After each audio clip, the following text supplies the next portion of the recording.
Hello guys, welcome to literature inside தமிழில். இன்னைக்கு நம்ம பார்க்க போற summary Tristram Shandy. Author name Laurence Stern.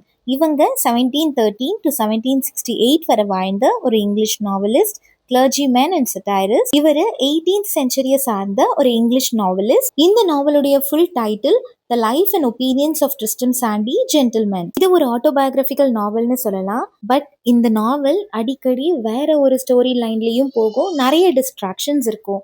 இந்த நாவலுடைய நரேட்டர் ட்ரிஸ்டம் சாண்டி. இப்போ இந்த நாவலுடைய மேஜர் கேரக்டர்ஸ் பார்த்துடலாம். ட்ரிஸ்டம் சாண்டி இவர் தான் narrator, protagonist. Walter Chandy Tristram சாண்டியுடைய அப்பா. இவர் நிறைய விசித்திரமான எண்ணங்களை கொண்டவர். ஃபார் எக்ஸாம்பிள், ஒரு மனுஷனுக்கு வைக்கப்படுற பெயர் தான் அவனுடைய வாழ்க்கையை தீர்மானிக்கும். இந்த மாதிரி நிறைய எண்ணங்களை, நம்பிக்கைகளை கொண்டவர். மிஸ்ஸஸ் எலிசபெத் சாண்டி ட்ரிஸ்டம் சாண்டியுடைய அம்மா. இவங்க ஒரு passive and obedient wife. Uncle Toby, Walter இருக்கார்ல ட்ரிஸ்டம் சாண்டியுடைய அப்பா, அவருடைய பிரதர். இவர் ஒரு retired army officer. Corporal Trim uncle டாபியுடைய லாயல் சர்வெண்ட். டாக்டர் ஸ்லாப் இவர் ஒரு டாக்டர். ட்ரிஸ்டம் பிறக்கிறப்ப அந்த பர்த்க்கு ஹெல்ப் பண்ணவர் இவர் தான். விடோ வேட்மேன் இவங்க ஒரு வெல்தி விடோ. அங்கிள் டாபி கூட லவ் ரிலேஷன்ஷிப்ல இருப்பாங்க. சுசானா இவங்க ஒரு மெய்ட். ட்ரிஸ்டம்க்கு பேர் வைக்கிறப்ப இவங்க தான் அவருடைய பேரை மிஸ்ப்ரொனவுன்ஸ் பண்ணிடுவாங்க. அங்கே என்ன நடக்குது அப்படிங்கிறத நம்ம நாவலில் பார்ப்போம். Now let's get into the summary. But அதுக்கு முன்னாடி நம்ம சேனலை நீங்கள் ஃபர்ஸ்ட் டைம் பார்க்குறீங்கன்னா மறக்காமல் சப்ஸ்கிரைப் பண்ணிக்கோங்க. Now let's get into the summary. ட்ரிஸ்டம் Chandy பிறக்கிறதுக்கு முன்னாடியே கதை ஸ்டார்ட் ஆகிடுது. ட்ரிஸ்டம் சாண்டியோடைய அப்பா வால்டர் ரொம்ப விசித்திரமான எண்ணங்கள், நம்பிக்கைகள்லாம் கொண்டவர். ஒரு மனுஷன் பிறக்கிற டைம் அண்ட் அவனுக்கு வைக்கப்படுற பெயர் தான் அவனுடைய லைஃப்பை ஃபர்தராக டிசைட் பண்ணும் அப்படின்லாம் நிறைய நம்புவார். அவங்க அம்மா எலிசபெத் ப்ரெக்னெண்ட்டாக இருப்பாங்க. இது அவங்களுக்கு செகண்ட் ப்ரெக்னென்சி. ஃபர்ஸ்ட் ஒரு பையன் இருப்பான், அவன் பேர் பாபி. லண்டனில் படிச்சுட்டு இருப்பான். மிஸ்ஸஸ் எலிசபெத் சாண்டிக்கு லண்டனுக்கு போய் தான் குழந்தைய டெலிவரி பண்ணணும், பிறக்க போகிற குழந்தை லண்டனில் தான் பிறக்கணும் அப்படின்னு விருப்பப்படுவாங்க. பட் வால்டர் இல்லை இந்த வில்லேஜில் தான் பிறக்கணும் அப்படின்னு சொல்லுவார். ஸோ ஹஸ்பண்ட் அண்ட் ஒய்ஃப் ரெண்டு பேருக்கும் ஆர்கியூமெண்ட் வந்துடும். வால்டர் தான் அதில் வின் பண்ணுவார். எலிசபெத்தும் கன்வின்ஸ் ஆகிடுவாங்க, ஓகே இங்கேயே பிறக்கட்டும் அப்படின்னு.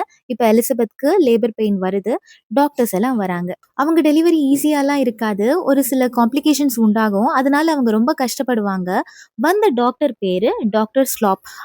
அவருக்கு தேவையான இன்ஸ்ட்ருமெண்ட்ஸ் எல்லாத்தையும் மறந்துட்டு வந்துட்டு இருப்பாரு. ஒரு இன்ஸ்ட்ருமெண்ட் பேர் ஃபாசப்னு சொல்லுவாங்க, குழந்தைய வெளியே எடுக்கிறதுக்கு யூஸ் பண்ணுவாங்க. அதை இந்த டாக்டர் மறந்துட்டு வந்துட்டு இருப்பாரு. இப்போ ஆள் அனுப்பி அதை கொண்டு வர சொல்வாரு. ஃபாசப்பை யூஸ் பண்ணி குழந்தைய வெளியே எடுக்கிறப்ப குழந்தையோட மூக்குல அடிபட்டுரும், ப்ளீட் ஆக ஆரம்பிச்சிடும். மூக்கு வந்து கட் ஆயிடும். ஸோ சின்ன குழந்தை இல்லையா, ஸோ ப்ளீடிங் அதிகமானதால இந்த குழந்தை கண்டிப்பா பிழைக்காது, இறந்து போயிடும் அப்படின்னு சொல்லுவாங்க. அந்த ஃபேமிலியில இருக்கவங்க எல்லாம் ரொம்ப பயந்துருவாங்க. இப்போ அந்த ஃபேமிலிக்கு முக்கியமானவங்க எல்லாம் அவங்க வீட்டுக்கு வராங்க. வந்து என்ன சொல்லுவாங்கன்னா, கண்டிப்பா இந்த குழந்தை இறந்துதான் போக போகுது. இறந்ததுக்கு அப்புறம் இந்த குழந்தை ஹெவனுக்கு போகணும்னா குழந்தைய பேப்டைஸ் பண்ணணும் அப்படின்னு சொல்லுவாங்க. அவங்க ஒரு கிறிஸ்டியன் ஃபேமிலி. ஸோ பேர் வச்சு ஞானஸ்தானம் கொடுப்பாங்க. அப்படி கொடுத்தாதான் அந்த குழந்தை ஆஃப்டர் டெத் ஹெவனுக்கு போகும் அப்படிங்கிறது அவங்களுக்குள்ள இருக்க ஒரு நம்பிக்கை. ஸோ அதுக்கான அரேஞ்ச்மெண்ட்ஸ் எல்லாம் பண்ணுவாங்க.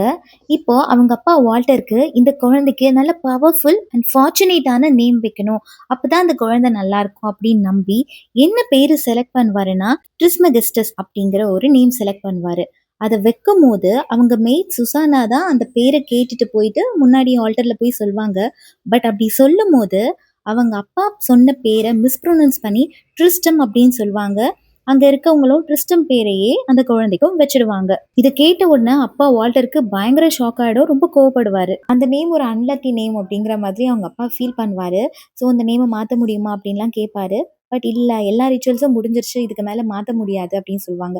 இந்த சமயத்தில் தான் அவருக்கு ஒரு நியூஸ் வரும். அவங்க ஃபர்ஸ்ட் பையன் லண்டனில் படிச்சுட்டு இருந்தால அவன் இறந்து போயிட்டான் அப்படின்னு சொல்லுவாங்க. இது கேட்டவுன்னா அவங்க ஃபேமிலிக்கு ரொம்ப ஷாக் ஆகிடும். அப்போ கன்ஃபார்மே பண்ணிடுவார், இது ஒரு அன்லக்கி நேம் தான், அதனால தான் பிறக்கும் போதே அவனுக்கு வந்து இந்த குழந்தைக்கு நோஸ் கட் ஆகி ப்ளீட் ஆக ஆரம்பிச்சிருச்சு, இப்போ இந்த குழந்தையும் இறந்து போக போது, ஃபர்ஸ்ட் பையனும் இறந்து போயிட்டான் அப்படின்னு சொல்லி அந்த ஃபேமிலி ரொம்ப கஷ்டப்படுவாங்க. இப்போ ட்ரிஸ்டம் சாண்டி அன்லக்கி அப்படிங்கிற பேரோடவே வளர்றான். அதனாலேயே அவங்க வீட்டில் யாரும் அவனை பெருசாக கன்சிடர் பண்ணுறது இல்லை, இம்பார்ட்டன்ஸ் கொடுக்க மாட்டாங்க. இவன் ஒரு கொஞ்சம் வளர்ந்ததுக்கு அப்புறம் ஒரு விண்டோ பக்கத்தில் யூரின் பாஸ் பண்ண போகிறான். ஆக்சிடென்டெல்லாம் அந்த விண்டோ உடஞ்சி இவன் மேலே விழுந்துருது. இவனுக்கு ரொம்ப அடிபட்டுறது, கத்தி அழறான். அப்பவும் இவனை தான் வந்து கார்னர் பண்றாங்க. நீ ஒரு அன்லக்கி சைல்டு, அதனால தான் உனக்கு இந்த மாதிரி ஆகுது அப்படின்ட்டு. இப்படியே சொல்லி சொல்லி இவனை வளர்த்ததால இவனும் அப்படியே வளர்ந்துடுறான்.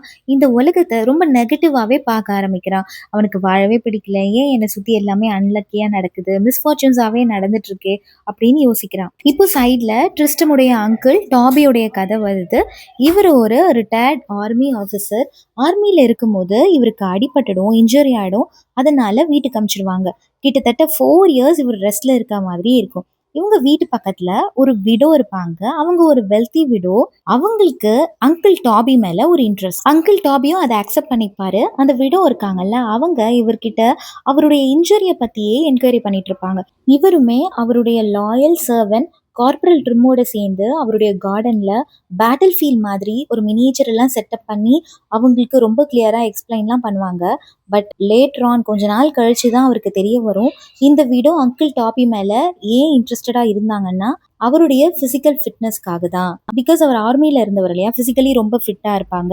அதனால தான் அவங்களுக்கு ஒரு பிசிக்கல் நீட் இருந்தது. அதனால தான் இவர் மேல இன்ட்ரெஸ்டா இருந்திருக்காங்க அப்படிங்கிறது தெரிய வருது. அதனால அவங்களுக்குள்ள நிறைய சண்டைலாம் ஏற்படுது. இப்போ ட்ரிஸ்டம் சாண்டிக்கு அங்க இருக்கவே பிடிக்கல. ஏன்னா எல்லாரும் இவர் அன்லக்கின்னு சொல்றாங்க. இவருடைய லைஃப்லயும் மிஸ்ஃபார்ச்சூன்ஸாவே எல்லாம் நடந்துட்டு இருக்கு இல்லையா.